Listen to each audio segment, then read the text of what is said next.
Hi, I'm Andy from Autodesk Navisworks. In this video, I'm going to show you how to work with grids and levels. A grid is a set of lines that helps you to navigate and identify locations in a model. The intersections of grid lines are grid points. So, for example, if I'm using Clash Detective, the grid point can be used to help identify the exact location of a clash. Grid systems can be applied to models in Revit before importing them into Autodesk Navisworks. If your model contains grids, then they are displayed by default. You can toggle them on and off as required. To get full grids and levels functionality, you need to be viewing with the perspective camera mode set. Orthographic camera still shows grids and levels, and looks pretty good, but doesn't have the full functionality. Let's go back to perspective mode and check out this functionality.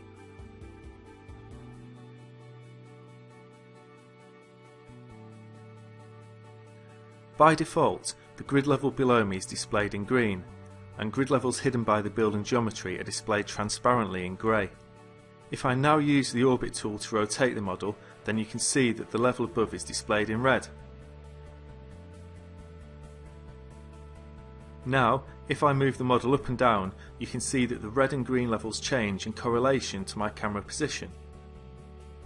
You don't need to stay with this colour scheme.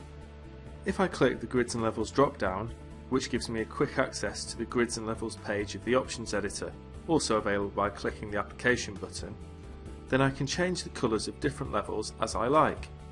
I can also change the font size of the grid labels, the text shown when I hover over a grid point, as well as toggle X-ray mode on and off.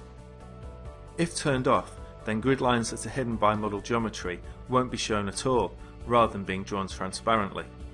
I'm happy to leave those settings as they are, so I'll click OK to close the Options editor. Now I can change the grid mode to change which grid levels are actually shown in the scene view. I'm currently showing all grid levels. If I click above and below, you can see that the transparent grid levels are gone, and only the red and green levels directly above and below my camera position are displayed. If I select above, then only the level above is displayed, and likewise if I select below, then only the level below is displayed. And if I select Fixed, then just a single level will be displayed. I can select which one from the Display Level drop-down.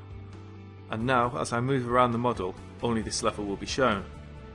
The model I have here has just one grid system attached to it, but some models may have a number of grid systems. If this is the case, you can select which grid system you want displayed using the Active Grid drop-down. As well as all this, if you have the HUD displayed, then the grid and level location of the camera relative to the active grid is also displayed to make navigating your model that bit easier. So now that I've shown you how to work with grids and levels in Autodesk Navisworks, why not explore how they can add value to some of your own models? Thanks for watching.